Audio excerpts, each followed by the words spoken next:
waxgaradka waayeelka cuqaasha culimaadinka iyo haweenka degmada Yube ee bariga gobolka sanaag oo magaalada Yube kula hadlay qaar kamid ah warbaahinta madaxa banaan ayaa ku eedeeyay dagaal dhawaan deegaanka shidan ee buuraha waqooyi ee gobolka sanaag ka dhacay inay ka qayb qaateen ciidamada marayniska ee fadhigoodu yahay saldhigga saddexaad ee ku yaala degmada maray iyo sidoo kale jabhada uu hogaamiyo korneel caare waxayna carabka ku adkeeyeen in khasaaraha halkaasi ka dhacay ay mas'uul ka ahaayeen labadaasi korneel iyagoo sidoo kalena xukuumadda Soomaaliya ugu baaqay inay soo farageliso colaada deegaankaasi waxaana hadaladoodii kamid ahaa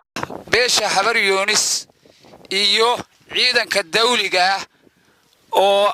mareeriska ku magacaaban jabhada caare ee dawladda ka goosatay barina laga taageeray oo dadka ku xasuuqday toga shidan la yiraahdo oo ay iska leeyihiin beesha garab sare baanu caalamka u sheegaynaa inanay wax isu cadilan iyo wax isku beegan inanay midna ahayn annaguna waa iska caabiyayna sida la og yahay waxay reerkani halkan ka dirayaan baaq ay u sheegayaan Dadwaynaha duulaan lagu soo qaaday oo habar yoonis niman la yiraahdo ay ku soo qaadeen oo ay u dhan yihiin haan kasto ay yihiin iyagoo adeegsanaya tubiyo ka tirsan ciidanka mariniska la yiraahdo oo ninka la yiraahdo beebaje uu yahay hogaanka mar labaadna adeegsanaya jabhada caare oo wixii ay ugu tala gashay dawladda iska dhan inay kula dagaalantay dadka shicibka ee loo yaqaan beesha garab sare oo lagu soo qaaday wadankeeda duulaanka dalay iska leeyihiin meesha la yiraahdo shidan iyo laba oodo bay beeshaasi duulaan ku soo qaaday muddana waa ku taahayeen meesha gal dacwadeedkeedii wixii yaala gobolka bada saabka iyo guddiga nabadgelyada gacanta ku haya habar yoonis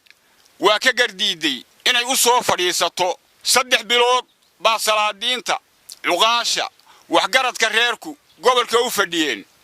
waa diideen nimankaasi inay u soo fadhiistaan oo ka gariglaan iyagoo damac dhuleed ku soconaya dal aanay lahayn iyagoo doonaya ficilkiina waa ku dareen oo waa fuliyeen beesha habar yoonis iyadoo u dhan adeegsanaysa ciidan saddex geesooda waxaanu kala u sheegaynaa Dadwaynaha annagu nina ku duuli mayno goofkiisa iyo dalkiisa nina ku duuli mayno haddii naloo ku yimaado ama jabhada caare ha ahaadeen ama ciidan marinisa oo ka tarjimaya ciidanka qaranka ha ahaadeen ama habar yoonis ha ahaadeen annagu waanu iska difaacaynaa cidiina soo doonata cidna doonan mayno ciidanka isbahaystay ama kan beebaji oo maraniska ha noqdo ama kan caare ha noqdo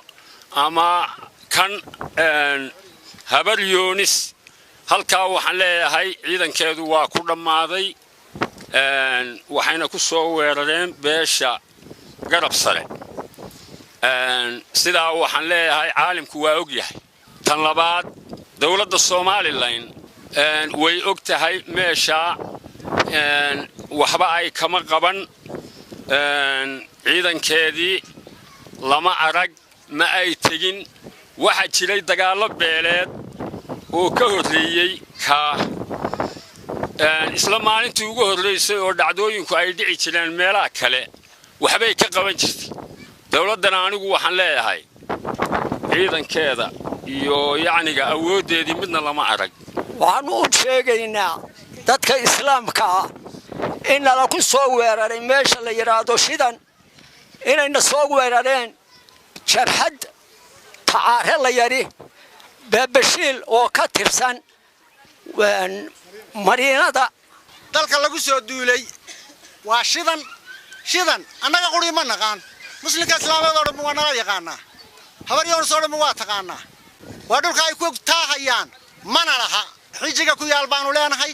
abtirsiya iyagu intuu ka soo jeedo baanu leenahay beesha garab sare fadhiga waxay maanta uga taagan tahay caban maayaan cabsoonna maayaan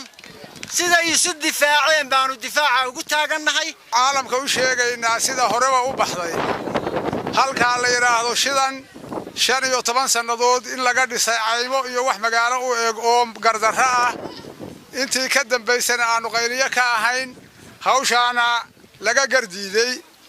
iyada oo ay ugu dambaysay kal hore oo gobolka afar beeloodka oo dadku wada yaallo hawsheedu ka baxday oo ay yiraahdeen 9 nabadood baanu kaga hadlaynaa markaanu anagu u diyaar garoonay garbax taasoo halka isku xidhay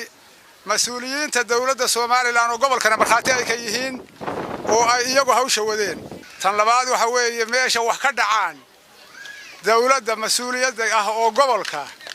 inay tagto iyo inay ka hadasho iyo inay wax ka qabato waa waajibkeedu yahay midna ma marin waa la ogaa ceelaf weyn marka arrimuhu ka dhacaan waxay ahaan jirtay in la tagaa oo wax laga oo loo gurmadaa oo ciidan tagaa oo waayeel tagaa halkan wax tagay iyo wax ka hadlay gudida nabadgelyada ee mas'uuliyadda gobolka kama hadlin nin quri oo nabadaynu jooga ceelaf weyn anaga salaadiintayadii baa ku dhimatay waa la og yahay halka aanu kaga jiro bini'aadanimada nahay garabka haweenka ragga waxaanu la qabnaa baaqa ay soo jeediyeen baanu la qabnaa waa ku dhibanaynaa halka ku naaloonaysaan heli maysaan sida ku caana maala ama nabad keena ama cul keena Cabdiraxmaan Maxamed Xidig telefishinka Ariel Erigabo